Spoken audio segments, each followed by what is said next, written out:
I had just finished a 12-hour shift at the firehouse and was looking forward to nothing more than kicking off my boots and watching the game with a cold one. My name's Archer Zane, and I've lived in this neighborhood for 5 years without incident until the HOA got a new president. Her name: Harmony Pritchard. 50-something, platinum blonde, yappy little dog, and a voice that could shatter glass. The kind of woman who thinks her clipboard gives her divine authority.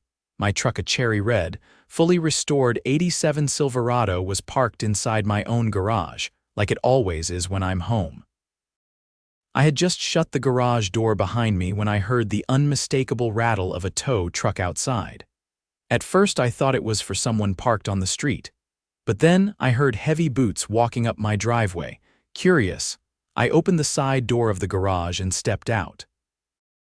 That's when I saw 2 guys with reflective vests standing next to my garage. One of them had a crowbar in his hand, eyeing the door like it was supposed to pop open for him. "What the hell do you think you're doing?" I asked, stepping out fully. The taller guy flinched.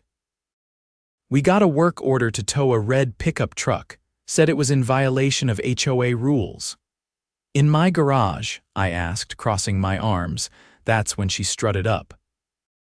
Harmony Pritchard herself, heels clicking, dog yapping, sunglasses perched on her forehead like she was about to give a TED talk on suburban oppression. "You were warned, Mr. Zane," she said smugly. "Commercial vehicles are not allowed to be stored on residential property." "It's not a commercial vehicle," I snapped. "It's my personal truck. I use it to get to work. It's registered, insured, and parked in my own damn garage." She waved her clipboard like it was a police badge. "We've had complaints. It's an eyesore." "From who? The garbage can across the street?" I asked. Harmony raised her chin. "We're authorized to enforce community standards. You refuse to comply, so we're removing the violation." "In my garage," I repeated, louder this time. I stepped back inside and hit the lock on the garage's deadbolt. Then I grabbed my phone and dialed the sheriff. The tow guys looked at each other and started backing off when they saw I wasn't bluffing. "You just tried to break into my property," I told Harmony. "That's breaking and entering." "Oh, please," she scoffed. "You're being dramatic." The sheriff arrived 10 minutes later, lights flashing, and I've never been so damn relieved to see those red and blues. I walked out to meet him. "Deputy, I've got 2 witnesses here who tried to break into my garage under the orders of this woman," I said, pointing to Harmony. "They came to tow my truck from inside my garage." The deputy looked at Harmony. "Is that true, ma'am?" She straightened her blouse like she was at a garden party. "We have the right to enforce HOA rules, not by forcing entry into someone's private garage. You don't." The deputy cut her off. "That's trespassing." "Possibly attempted burglary, depending on intent." Harmony's face drained of color. I turned to the deputy. "You want to see the security footage? I've got cameras inside and outside." His eyes lit up. "Let's take a look." The deputy followed me into the garage, where I pulled up the footage on a mounted monitor just above my tool bench. The inside camera had gotten a perfect shot of the guy with the crowbar stepping onto the side platform and testing the handle.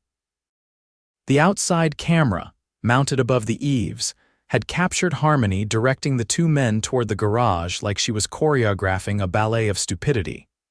The deputy watched the footage with arms folded and his jaw tightening the longer it played. "This guy's about 1 pound of pressure away from breaking and entering," he muttered. I paused the video and pointed to the timestamp. "That's exactly when I came out. I interrupted it before he could do anything worse." He nodded. "Good thing you did." This is strong enough for a criminal mischief charge at minimum. If he had actually forced entry, we'd be talking felony. We stepped back outside, where Harmony was now arguing with the tow truck driver, clearly trying to redirect blame. "So now you're saying you had nothing to do with it?" the deputy asked her as we approached. I only asked them to check if the vehicle was accessible," she stammered, eyes darting. "I never authorized illegal entry." "Ma'am, the video shows you gesturing directly toward the garage door and nodding when one of the men asked about opening it. he said flatly. That contradicts your statement. She crossed her arms, mouth pressed in a tight line. I was under the impression that the HOA has access rights under the community charter. You don't, I said. There's no clause in the CC and Articus that gives you rights to private enclosed spaces. The deputy looked back at me. You have a copy of that charter, printed and highlighted, I said. Want to see it? His eyes flicked over to Harmony. Actually, I'd like to see hers. Harmony opened her leather portfolio and handed over a stapled packet. The deputy thumbed through it, stopping at a dog-eared page near the middle. This section here, he said, tapping the page. It says the HOA can issue citations for visible violations. This vehicle wasn't visible. You knew it was stored inside. That's a huge overreach. Harmony's face flushed a blotchy red. The deputy looked at the tow driver. You two are free to go. I'll be contacting your company about this incident. You were misled. The driver gave Harmony a dark look before climbing back into the cab. They pulled out of the driveway and disappeared down the street. As soon as they were gone, the deputy straightened. Mr. Zane, I'd like to file a formal report on this. If you're willing, we can proceed with pressing charges for attempted unlawful entry and misuse of authority.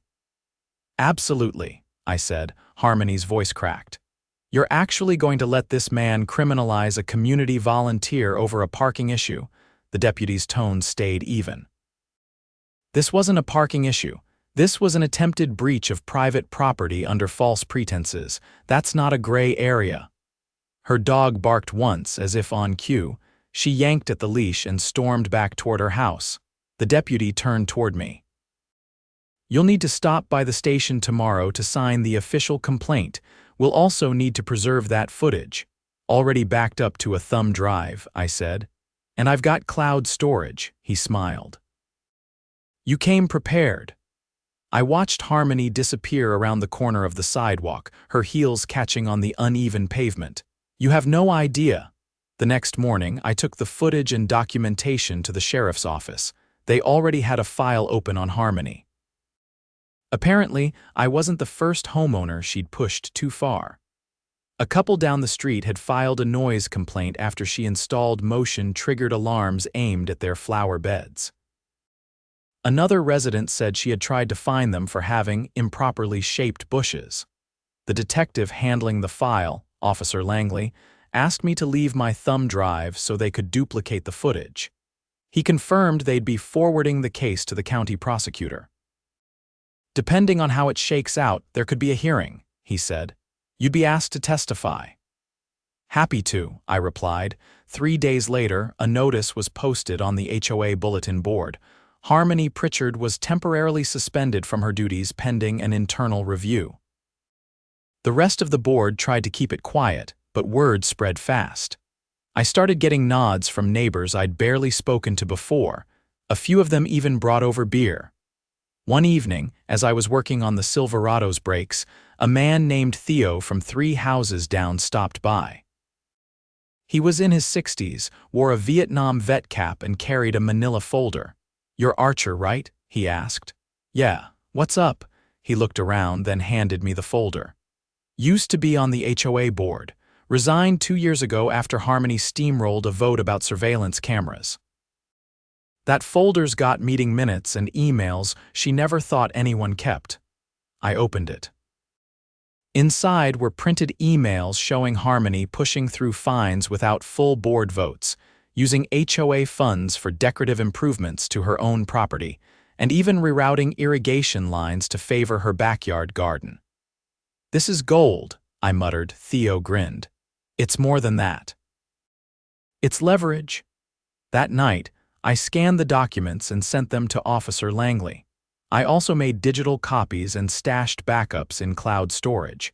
There was enough in those pages to launch a full audit of the HOA's finances and voting procedures. Within a week, the board called a special meeting. It was held in the community clubhouse, and for once, every chair was filled. Residents who had never shown up before were standing along the back wall. Word had spread Harmony might finally be out for good. The board president, a meek guy named Jalen who had clearly been railroaded into his position, opened the meeting. "We're here to discuss recent incidents involving board member Harmony Pritchard," he said. "Due to new information brought forward by residents and the sheriff's office, we will be voting on her removal tonight." Harmony stood in the corner, arms folded, eyes blazing. She didn't even try to defend herself until the vote was already underway. "This is a witch hunt," she snapped. "You're letting a man with a rust bucket truck dictate policy." From the back of the room, someone shouted, "At least he didn't try to break into anyone's house." Laughter rippled through the crowd. Jalen held up a hand. "All in favor of removal." Every single hand went up. The next day, I received a notice in my mailbox. Harmony was officially removed from the HOA board. Not suspended, removed. A new election would be held in 30 days, but that wasn't the end of it. Officer Langley called the same afternoon. The county prosecutor had reviewed the footage and documentation. Harmony was being charged with criminal trespass and attempted unlawful entry. There would be a court date. "We'll need you to testify," he said. "She's still denying everything." I agreed without hesitation. At the hearing, Harmony showed up in a beige suit 2 sizes too tight and tried to argue that she had been misinformed and misled by the bylaws. The judge wasn't buying it, especially not after seeing the footage. After reviewing the evidence and hearing my testimony, the judge delivered the verdict, guilty on both counts. She was fined heavily and sentenced to community service. Her HOA privileges were permanently revoked. As I left the courthouse, a news van pulled up. Apparently, someone had tipped off the local station. A reporter asked if I had a comment. I looked straight into the camera. "Don't mess with people who know how to read the fine print." The segment aired that night. My phone blew up with messages from people in other neighborhoods, thanking me for standing up to the kind of power trip that too many HOAs get away with. I didn't start this to make a name for myself. I just wanted to protect my property. But if exposing a corrupt board member helps others do the same, I'll take that win any day. 3 weeks after the courthouse hearing, the neighborhood felt like it had taken a long breath and exhaled. With Harmony Pritchard out of power, the new interim board had started a review of all her previous citations and fines. It turned out, a few dozen homeowners had been hit with penalties that didn't appear in the official HOA violation ledger. Most of them had just paid the amounts to avoid further trouble. Now they were demanding answers. I hadn't planned on getting involved again. I figured I'd done my part. But one evening while I was rewiring the overhead lights in my garage, Theo showed up again, this time with someone I hadn't met. "Archer, this is Leela," he said. "She's a forensic accountant." Leela was sharp-eyed, mid-30s, and carried a laptop bag that looked heavier than it should have been. She wasted no time. "I've been reviewing the HOA's quarterly budgets for the last 2 years," she said. "There are dozens of inconsistencies.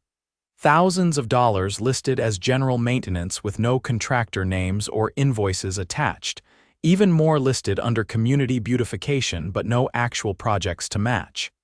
I set the pliers down. "Where was the money going?" "That's the thing," she said, opening her laptop and spinning it toward me. "See this entry? $22,000 for irrigation expansion, but the sprinkler systems haven't been touched in at least 3 years. And this one $1,800 for public tree trimming in winter. In this region, that's not even a scheduled service." Theo stepped in.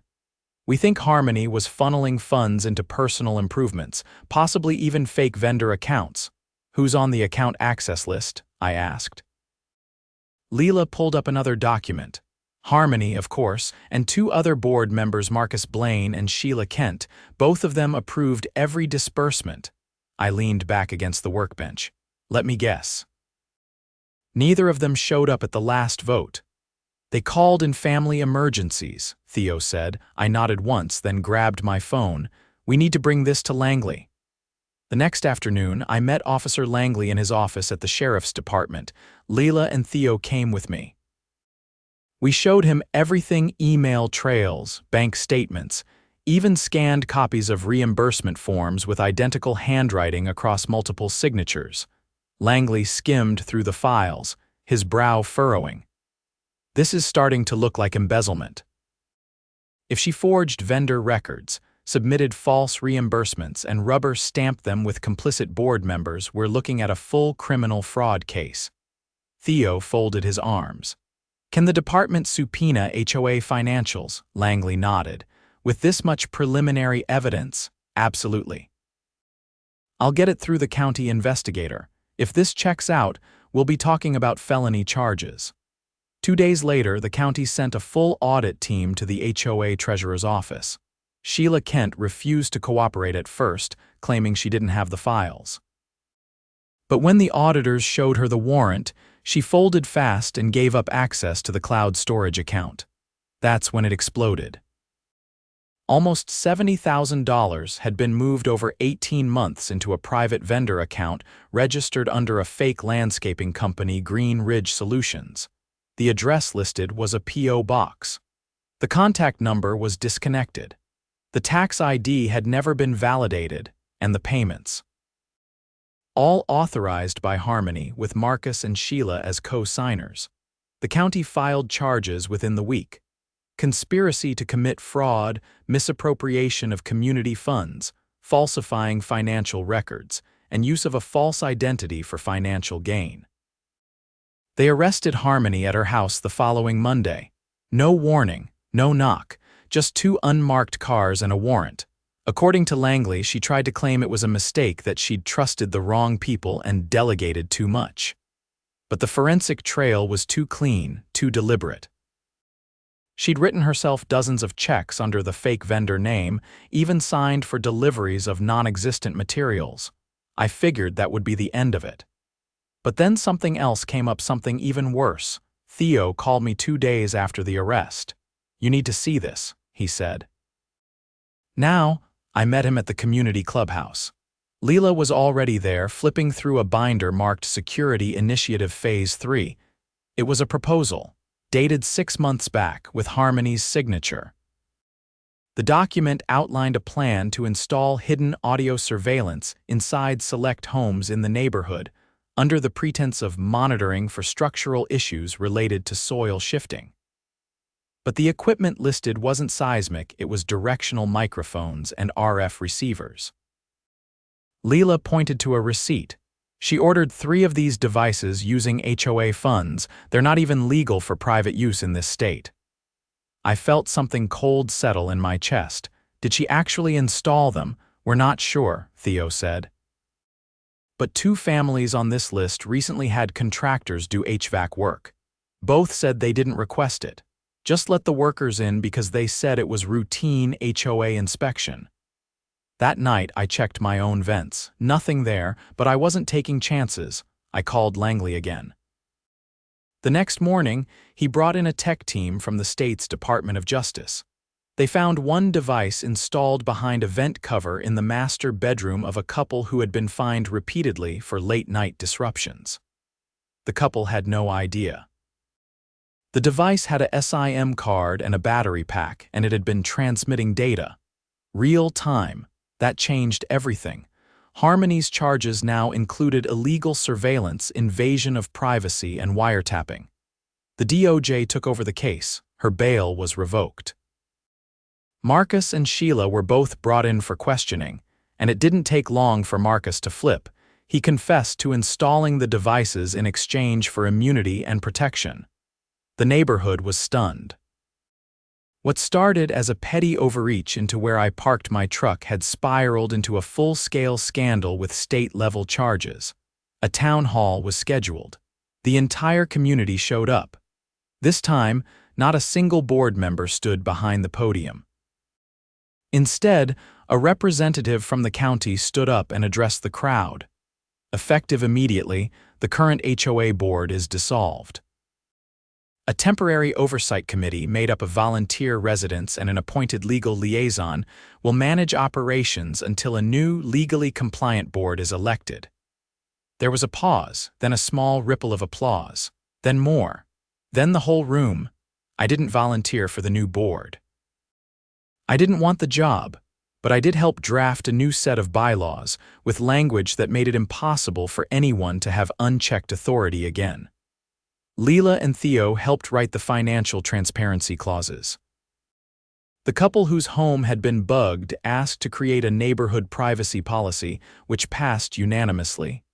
As for Harmony, her trial date was set for 3 months out. The charges were stacking. She'd pled not guilty, but the state had a mountain of digital evidence, testimony from Marcus and the surveillance device itself. Langley called me a week after the town hall. "You know," he said, "I've been in law enforcement for 15 years. Never thought I'd see a wiretap case come out of a suburban HOA. Me neither," I said. "But I guess she picked the wrong garage to mess with," he laughed. "You ever think about running for city council?" "Not a chance," I said. "I've got enough to deal with keeping my truck in my own garage." But when I stepped outside that evening, I noticed something new: neighbors chatting across driveways, kids riding scooters along the sidewalk, porch lights on and windows open. People weren't afraid anymore. And that, I figured, was worth all the trouble. The week leading up to Harmony Pritchard's trial, the neighborhood pulsed with a strange kind of energy, equal parts disbelief and anticipation. People who'd once kept their heads down now traded updates at mailboxes and swapped court documents over backyard fences. The HOA board's implosion had pulled back a curtain none of us realized was even there, and what we'd seen behind it changed the entire dynamic of the community. I was back on shift rotation at the firehouse, but on my days off, I helped the new oversight committee comb through the remnants of Harmony's paperwork. The deeper we dug, the uglier it got. One morning, I met with Leela and Theo in the temporary office the county had set up in the old pool maintenance room, now converted into a record storage area. No frills, just folding tables stacked with banker boxes and a faint smell of chlorine clinging to the walls. Leela pushed a file across the table toward me. Her expression was tighter than usual. She didn't waste time. "They found something else," she said. "Buried in the quarterly reports, a fund transfer for emergency pest control last spring. Over $8,000. "Let me guess," I said, flipping open the folder. "No contractor, no invoice, no service record." She reached into her laptop bag and pulled out a photograph. It showed a fenced-in corner of the community park, recently reseeded with grass. A small metal sign stuck in the ground read, "Hazardous area, do not enter." "They fenced this off for 6 weeks, she said. Claimed it was due to an ant infestation, but I spoke with the city's environmental department. They never issued any permits for pesticide use. The area wasn't even tested." Theo leaned forward. "You know what was under that section of land before she had it covered?" I looked from one to the other. "No, a flood retention pit," he said. "It was dry most of the year, but deep enough to hold runoff during heavy rains. It was there when the neighborhood was built, part of the original drainage plans." Leela pulled up a satellite map on her tablet. She had it filled in, illegally, and rerouted the runoff into a newly dug trench that leads guess where. The cursor circled around until it rested over a long, narrow trench that terminated behind Harmony's property line. "She diverted the flood path to boost her backyard's square footage," Leela said. "Which means if we get a real storm, the rest of the lower properties will flood." Theo nodded grimly. "Including yours." I ran a hand down my face. "That's not just shady, that's a public safety hazard." "We filed it with the city this morning," Leila said. "They're sending inspectors. If the trench destabilized the foundation of any nearby homes, they'll have to evacuate residents and file a civil engineering complaint," Theo finished. Before I could respond, Leila's phone buzzed. She glanced at it, then stood. "They're here," she said. "State investigators just arrived at Harmony's house." We didn't drive, walked the 5 blocks in silence, our boots crunching on the sidewalk. By the time we rounded the bend, 2 black SUVs were already parked outside her beige stucco monstrosity. Men in windbreakers were unloading equipment while Harmony stood on her front porch, arms wrapped around herself. A tight-lipped woman beside her in a tailored blazer, likely her attorney. The lead investigator, a compact man with graying temples, turned as we approached. "You Archer Zane?" he asked. "Yeah," I said. "You're the one who submitted the original footage and garage incident report." I nodded. He extended a folder. "We've cross-referenced your evidence with municipal zoning violations and financial records. The trench rerouting qualifies as unlawful modification of protected environmental infrastructure. That's a Class C felony under county code." Harmony's attorney stepped forward. "My client was not informed of the drainage system's designation. She acted under the assumption that she forged the soil analysis," he interrupted. "The lab she cited doesn't exist, and the permit number she submitted belongs to a dog kennel in Chattanooga." The color drained from Harmony's face. The investigator turned to me. "We've submitted a full complaint to the county. Your home is within the projected flood zone. You'll be contacted for a structural evaluation." "I'll cooperate," I said. "Whatever you need." Within 48 hours, Harmony's property was taped off. City engineers confirmed the trench had already caused minor erosion along the rear sidewalks of 4 homes, including Theo's. A temporary retaining wall was installed. Harmony herself was placed under house arrest pending trial. But the most surreal moment came 2 days later when I was called to testify in court. The hearing was held in a small, no-nonsense courtroom downtown.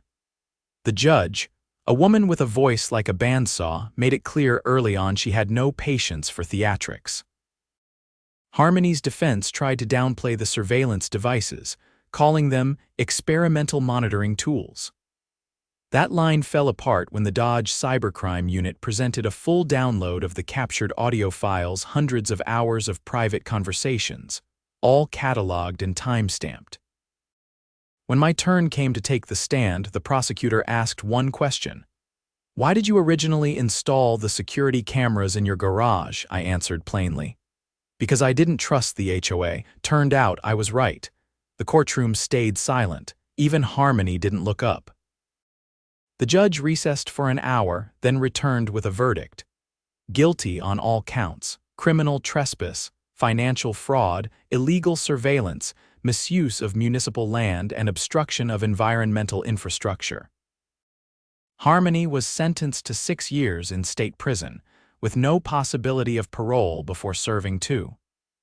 Marcus and Sheeler received lesser sentences after cooperating fully. The court ordered the HOA to be placed under third-party management for a minimum of 5 years. All improperly issued fines were refunded. Homeowners who suffered damages from the trench were awarded compensation from the HOA's reserve fund, which had to be replenished through special city grants, not resident dues. 3 weeks after the sentencing, the neighborhood met again, not in the clubhouse, but in the park. The temporary fencing around the receded zone had been removed, and city workers had restored the original drainage layout. Kids ran through sprinklers while Theo grilled burgers. I stood near the picnic tables, a cold soda in my hand, watching as the new volunteer committee members handed out flyers about the next election.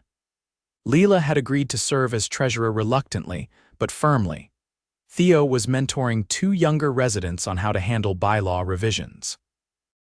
People came up to thank me, shake my hand, ask how the firehouse was doing. I wasn't used to the attention, but I appreciated it. Not because I wanted recognition, but because it meant they weren't afraid anymore. As the sun dipped low, casting long shadows across the grass, Theo came to stand beside me. "You ever think you'd take down a criminal enterprise with a garage door and a deadbolt?" I laughed once. "Never even crossed my mind." "You changed this place," he said. "For the better." I looked out over the park, over the families, the laughter, the ease that had returned. "Yeah," I said, "but I didn't do it alone." He nodded, then passed me a paper plate stacked with ribs. "No one ever does." We ate in silence, the kind that's earned after a long fight. And that night, when I pulled into my driveway, I parked the Silverado in the garage, closed the door behind me, and finally slept with both eyes closed.